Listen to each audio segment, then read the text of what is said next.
Hey friends, welcome back to my channel. I hope you're all doing really well. Today I am here to talk to you about all of the books I read during the month of August. I read 6 books total, so overall it was a really good reading month for me, and I am really excited to tell you about all of the books I read. The first book I'll talk about is Words of Radiance by Brandon Sanderson. This is book 2 after The Way of Kings, and I really loved this book. I gave it 5 out of 5 stars. I liked it more than the first one. We were already mostly familiar with this world, so we did not have to spend so much time on world building, and because of this, it felt like we got to focus on the characters and their backgrounds a bit more. I really enjoyed getting to know the characters. It was super interesting reading about their backgrounds, reading where they came from, and I really liked it. The character development that happens in this book is amazing. There are several characters that I didn't really like in the first book, but I came to love them in this book.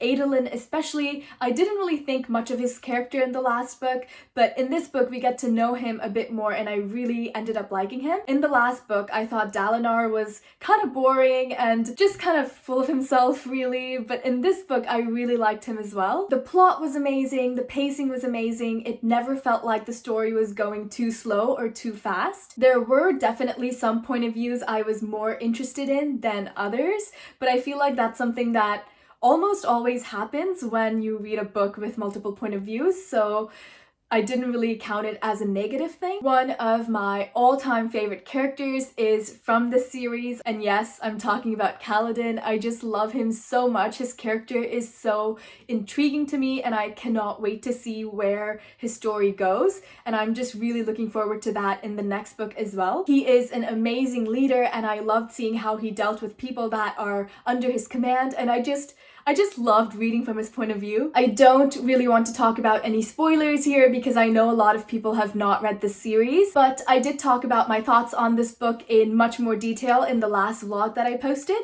so if that's something you're interested in knowing, please do check that vlog out. Overall though, love this book, 5 out of 5 stars, and if you're looking to get into a high fantasy series, I highly recommend this series. The next book I'll talk about is 1,000 Ships by Natalie Haynes. This is a retelling of the Iliad, except it is from the point of view of all of the women that were affected by the war.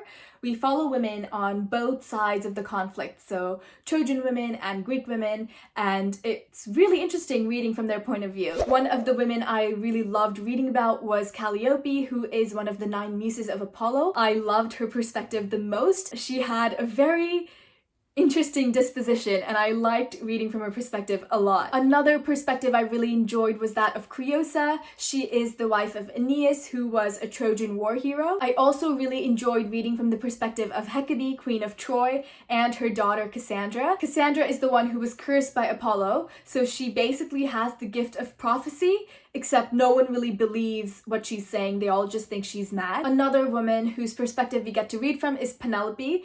However, I did not like Penelope's point of view at all because instead of getting to know more about Penelope, she basically summarizes for us the story of Odysseus. Odysseus is Penelope's husband and he was off fighting in the war, but after 10 years have gone by and the war is over, instead of coming back to Ithaca, he basically gets lost at sea, he spends time on Circe's island, he spends time on Calypso's island, and he does not return back home for another 10 years. Instead of getting to read about what Penelope has been up to all these years, Penelope just summarizes what the people have been saying about Odysseus. The narration focuses a lot on what Odysseus has been up to, which I did not like because this book is supposed to be about the women. Overall, I loved the writing style in this book. It was very lyrical and powerful, but all of the different chapters kind of had the same tone of voice.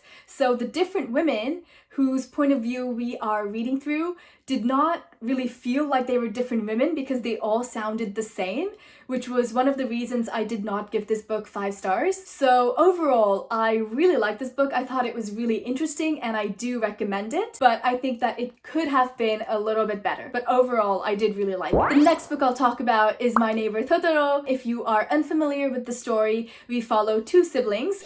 Satsuki is 11 and Mei is 4. The two of them moved to the countryside with their father so they could be closer to their mother who is in the hospital. The house they move into is super old and battered, and in the forest around their house they meet a forest spirit named Totoro. I really like this book. I thought it was cute and interesting and I had a good time reading it. I do like the movie better, so I would recommend you watch the movie over reading the book. So if you haven't watched the movie, please watch it. It is so magical and atmospheric and really cute and like one of my favorite movies ever. The next book I'll talk about is The Girl in the Tower, which is book 2 after The Bear and the Nightingale. I really like The Bear and the Nightingale, which is why I jumped into this book right after I finished that one. I love the overall premise of this trilogy. The folk tales and the fairy tales integrated into the story are super interesting and they are my favorite parts about this trilogy. I really like this book, but I liked it substantially less than the first one, and I can't really explain myself without going into the spoilers, so there will be spoilers here, especially for the first book. Proceed at your own risk. At the end of the first book, Vasya and her horse rode off into the sunset, and Vasya was basically waxing poetic about all the things she was gonna do. She was gonna go traveling, go to all these cities, and go with her horse till the ends of the world. And I was ready. I was ready for it. I was strapping myself in for her amazing adventure that she was about to embark upon. Instead, she goes to Moscow and stays there for the entire book. The first book had lots of folktales and fairy tales interwoven into it. We got to read a lot about Morosko, the household spirits, and the undead, and I was really looking forward to exploring those folktales and fairy tales a lot into this book as well. However, I found that instead of focusing a lot on those fantastical elements of the story, this book focused a lot on the historical fiction, which is totally fine. It was just not what I was expecting or looking for, so it kind of took away from some of my enjoyment of this book. Instead of reading about Vasya living the life of her dreams and traveling the world, we read a lot about her dealing with societal norms in a very patriarchal society. During this time in history,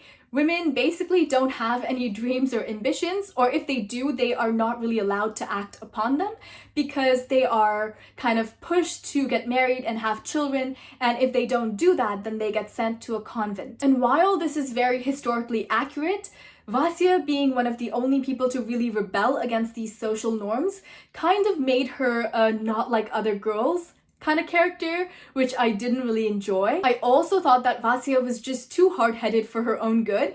If she'd only just swallowed her pride, a lot of the conflict in this book could have been avoided. If I were Vasya, I would have told my brother Sasha to mind his own business and I would have ran away first chance I got. And if I did manage to get myself into a mess anyway, I would have just kept Morosko's pretty talisman around my neck instead of trying to take my chances with the other guy whom I know nothing about. I'm just saying that Vasya could have totally bagged this eternal, beautiful, intriguing man, and instead, he literally faded into non-existence because of her. And also, let's not forget the literal bane of my existence, Constantine. Why was he even there? I thought the writing was beautiful.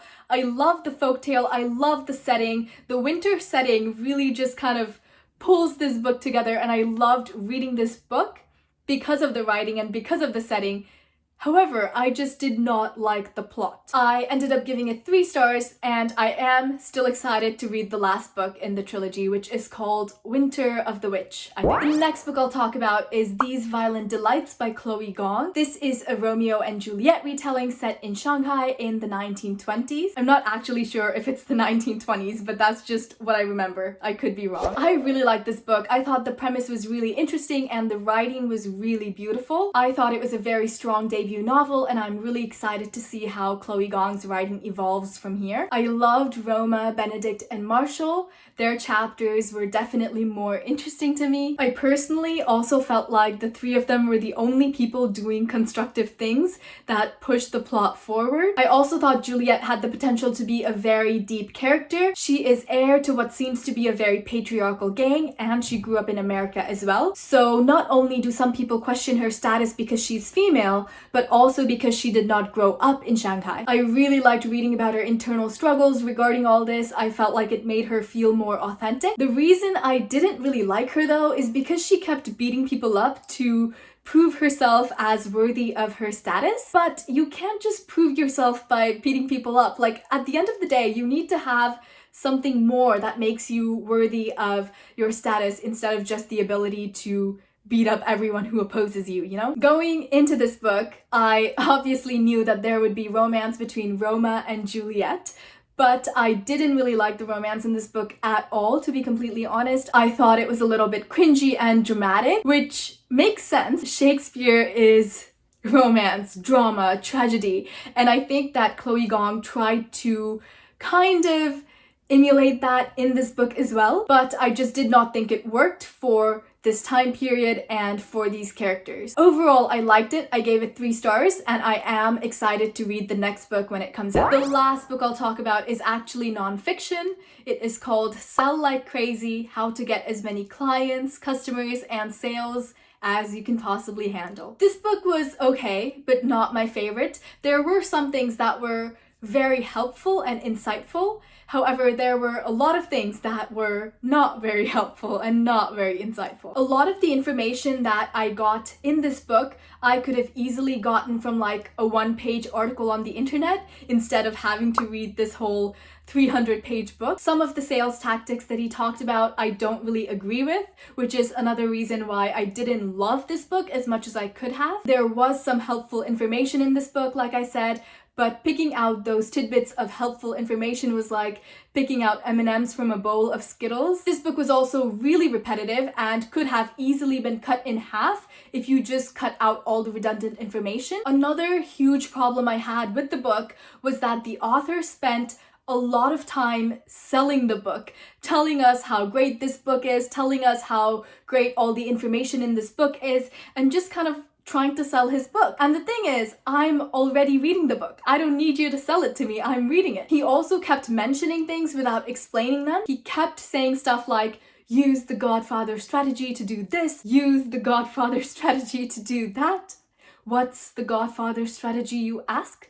Well, keep reading to find out. Thanks, very helpful. It was fine overall. I gave it 2 stars. I just did not think that it was great. And I mean, he has to be doing something right because his own business is really successful. I just don't think that the ideas he pushes forward in this book would be something that I would find helpful with my job. Those are all of the books I read in August. Let me know what are some of the books you read in August, and if you have read any of the books I talked about today, let me know what you thought about them. Anyway, my name is Ishi. Thank you so much for spending time with me, and I hope your day is as wonderful as you are.